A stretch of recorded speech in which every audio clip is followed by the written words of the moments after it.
करता हूं आप सभी स्वस्थ मस्त खुश और सुरक्षित होंगे। आज की वीडियो में डिस्कस करेंगे मुख्य सेविका को लेके। काफी क्वेश्चंस मुझसे पूछे गए हैं कि केस में आगे क्या होगा, थर्ड पार्टी बनना सही रहेगा कि नहीं रहेगा, वकील उपस्थित हो रहे हैं कि नहीं हो रहे हैं, लड़ाई यहीं खत्म हो जाएगी कि आगे भी होगी, हम सब पर आज डिस्कस करेंगे। काफी लोग का क्वेश्चन है सर आपकी वीडियो आ क्यों नहीं रही है, तो मैं थोड़ा मेरा एक्सीडेंट हो गया है जिसकी वजह से मुझे हफ्ते भर बेड रेस्ट के लिए कहा गया है, दैट्स वाई मैं वीडियो बना नहीं पा रहा हूं। लेकिन क्वेश्चंस थे तो मैं आप सबको इस पर टॉपिक पर पूरा कंप्लीट डिटेल बताऊंगा और बड़े ध्यान से सुनिएगा और समझिएगा, क्योंकि मैंने देखा है कि मैंने प्रीवियसली 2 वीडियो किसी तरह डाली भी थी और उसमें मैंने जो बात कही थी अब बड़े यूट्यूबर्स वही बात कह रहे हैं, तो अब आप सुन रहे हो। उस टाइम मैं जब बोला जो बात तो आप लोग को समझ में नहीं आई, और मैं ऑलरेडी आपको बता चुका हूं कि लेखपाल में भी मैंने जो कहा था वही हुआ, वीडियो में भी वही हुआ और मुख्य सेविका में भी वही होगा। ठीक है, तो ये हमेशा याद रखो कि मैं इंफॉर्मेशन बहुत सोच समझ के लेके आता हूं। ठीक है, ऐसा नहीं है कि मैं आया और वीडियो बना के चला गया। अगर मुझे व्यूज के लिए वीडियो बनाने होते तो मैं रेगुलर बेसिस पे वीडियो बनाता, ऐसे नहीं होता कि बस आया और वीडियो बनाया और चल दिया मैं। ठीक है, मेरा वीडियो हफ्ते हफ्ते में मुश्किल से 3 बार आता होगा, मेरे पास इतना समय नहीं है कि मैं वीडियो बनाऊं। ठीक है, चलिए बात कर लेते हैं अगली इंपॉर्टेंट अपडेट की। तो सबसे पहले बात कर लेते हैं मुख्य सेविका का जो क्वेश्चंस हैं उन पर। तो सबसे पहला क्वेश्चन मुझसे ये पूछा गया था कि मुख्य सेविका में सुनवाई क्यों हो नहीं रही है।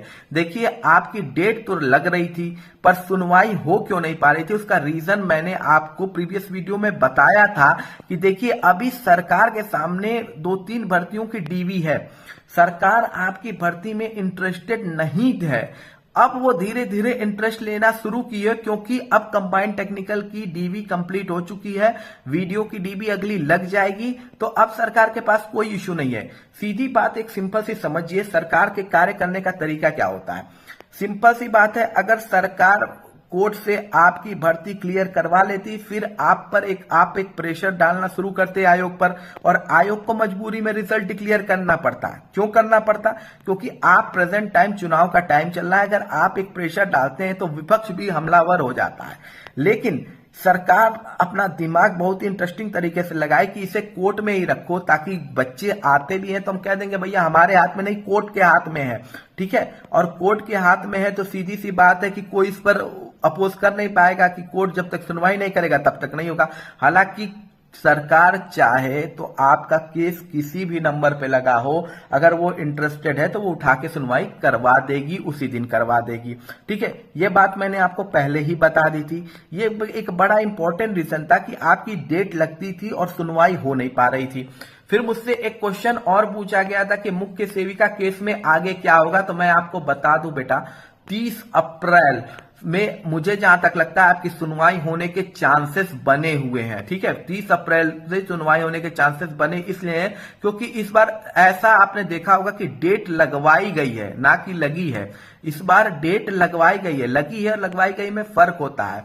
अब आपकी भर्ती की ओर लोगों का ध्यान जाना शुरू हो गया है, तो उम्मीद यही करिए क्योंकि 30 अप्रैल को आपकी सुनवाई होने के चांसेस बिल्कुल है। ठीक, और क्योंकि आप एक बात अच्छे से जान लीजिए बेटा कि जो ये है ना आपका मई की मिडिल में, आपका जो मिडिल ऑफ मई होगा वो छुट्टी, मई जो होगा वो छुट्टी में चला जाएगा, कोर्ट की छुट्टी शुरू हो जाएगी। ठीक है, समर हॉलीडे स्टार्ट हो जाता है कोर्ट का, 2nd वीक या 3rd वीक ऑफ मई से ये हो जाएगा, तो उसके बाद से आपके सुनवाई के चांसेस नहीं है। तो मैं आपको बता रहा हूं और यहां से लिख लीजिएगा कि उम्मीद है कि आपकी सुनवाई मई में 2nd या 3rd वीक से पहले ही पूरी कर दी जाएगी मुख्य सेविका की, यानी हॉलीडे जाने से पहले कोर्ट से ही इस केस को क्लियर कराने की पूरी कोशिश की जाएगी। ये याद रखिएगा, ये बिल्कुल होने के चांसेस हैं। अगली अपडेट की बात कर लेते हैं। तो अगली अपडेट, मुख्य सेविका क्या थर्ड पार्टी बनना सही रहेगा नहीं, ये क्वेश्चन है काफी लोगों का। देखिए, मैंने इस पर बात की है वकील से और जहां तक मुझे समझ में आया कि 50-50 चांसेस होते हैं। सीधी बात मैं आपको बता दूं कि यह लड़ाई है संविदा कर्मी और गवर्नमेंट के बीच की। आप थर्ड पार्टी बन के एंट्री ले सकते हैं, बिल्कुल ये आपका संवैधानिक अधिकार है, आप इसमें एंट्री ले भी सकते हैं।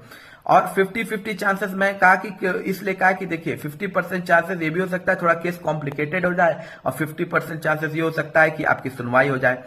थर्ड पार्टी बन के आपका वकील एक बहुत इंपॉर्टेंट काम ये कर सकता है कि आपकी जो डेट लिस्टिंग लग रही है नीचे, उसको वो ऊपर रिप्रेजेंट कर सकता है, जो अभी तक बाकी आपके जो सरकारी वकील साहब है उन्होंने बिल्कुल भी नहीं किया है।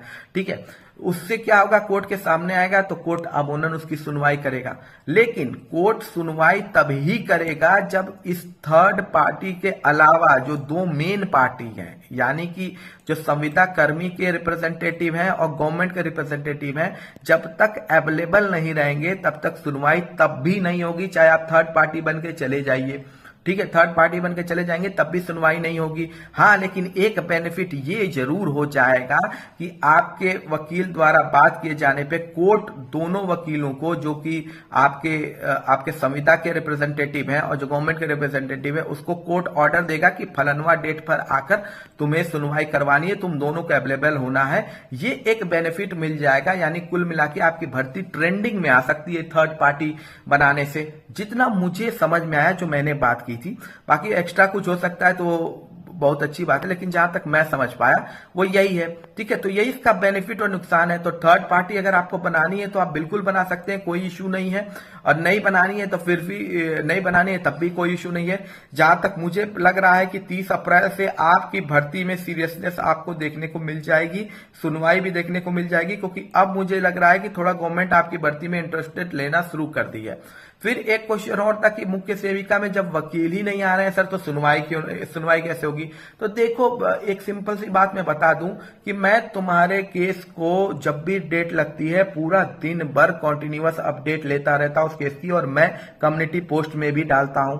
और मैंने देखा है कि सिर्फ पिछली बार, मुझे नहीं पता, हो सकता है कुछ रीजन हो, जो सरकारी वकील अवेलेबल नहीं हुए थे, जहां तक मुझे सुनने में जो आ रहा है, जो पता चल रहा है, जो प्रेजेंट टाइम में है, कि वो शायद कोई इलेक्शन लड़ने में पार्टिसिपेट कर रहा है, तो हो सकता है उनकी जगह कोई नया सरकारी वकील आपको देखने को मिले। लेकिन सिर्फ पिछली बार की जो लिस्टिंग हुई थी उसमें वो अवेलेबल नहीं थे, बाकी हर केस में वो अवेलेबल रहे हैं कोर्ट में। तो ये बिल्कुल गलत है कि ये बिल्कुल गलत है कि आपका वकील अवेलेबल नहीं है, क्योंकि आप ये मत सोचिए कि केवल आपकी लड़ाई उनसे हो रही है। ठीक है, केवल आपका केस उनके पास है। प्रेजेंट टाइम में वो जब कोर्ट जाते हैं तो उनके सामने कई सारे फ्रेश केस में उन्हीं को ही रिप्रेजेंटेटिव बनाया जाता है सरकार की तरफ से, और ठीक है, एडिशनल केस में भी बहुत से केसेस के रिप्रेजेंटेटिव हैं, तो उनके लिए एक केस नहीं होता है, उस दिन वो कम से कम 50-60 केस को मान के चलते हैं। ठीक है, तो वो अवेलेबल ही नहीं रहेंगे, ये पॉसिबल नहीं है। ठीक है, बस हाँ, पिछली बार सब रीजन की वजह से वो अवेलेबल नहीं रहे, लेकिन इससे पहले जितनी भी सुनवाई हुई है मैं खुद फॉलो किया हूं आपकी पूरी केस को लाइव में, और वहां पे वो अवेलेबल रहे हैं। ठीक है, तो ये बड़ी इंपॉर्टेंट चीज जान लीजिए। ये थोड़ी अफवाहें हैं, लेकिन ठीक है, फैल जाता है, ऐसा कोई इशू नहीं है। फिर एक क्वेश्चन और मुझसे पूछा गया था कि मुख्य सेविका में तैयार, क्या सुनवाई यहां कंप्लीट हो जाएगी? देखिए, एक सिंपल सी बात मैं आपको बता दूं, बड़ा ध्यान से सुनिएगा। संविदा वाले अगर यहां पे हार भी जाते हैं और आपकी जीत भी हो जाती है, तो वो हार नहीं मानने वाले हैं, क्योंकि उनके कैरियर दांव पे लगे हुए हैं। वो सीधे सुप्रीम कोर्ट पहुंच जाएंगे और वहां फिर वो स्टे लगवाएंगे। तो जो अगर आपको लग रहा है कि यहां से हमारा केस सुलझ जाएगा तो इशू कम हो जाएगा, तो बिल्कुल नहीं होने वाला। ये मान के चलिए कि ये बिल्कुल भी नहीं होने वाला। अगर कोर्ट आपके फेवर में फैसला दे भी देता है तो वो चले जाएंगे सुप्रीम कोर्ट और वहां से स्टे लगा लेंगे। ठीक है, वहां से भी स्टे लगा सकते हैं। इसका एक बड़ा सिंपल सॉल्यूशन यही है, जो मुझे लगता है कि उनकी जो भी 127, 128 जो भी सीटें हैं, गवर्नमेंट जो भी आपका आयोग है उसे उस पर उनकी नियुक्ति कर देनी चाहिए, और 6 सीटों पे फ्रेश कैंडिडेट का सिलेक्शन होना चाहिए। इससे बेनिफिट ये होगा कि ये केस खींचेगा नहीं और सब कुछ आसानी से क्लियर हो जाएगा।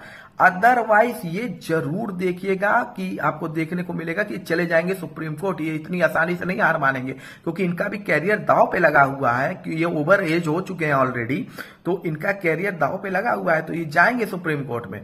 तो मुझे जहां तक लगता है बेटर यही होगा कि समझौता कर ले बात करके, और यही रहे कि आयोग इनको 127 सीट दे दे, बाकी सीट पे फ्रेश कैंडिडेट का सिलेक्शन करे, जिससे दोनों को बेनिफिट हो जाएगा और फिर केस फंसेगा भी नहीं। आपका क्या ओपिनियन है कमेंट बॉक्स में जरूर लिखिएगा। कोई भी क्वेश्चन हो कमेंट बॉक्स में जरूर लिखिएगा। वीडियो पूरा देखने के लिए धन्यवाद। मिलते हैं अगली वीडियो में। जय हिंद, जय भारत।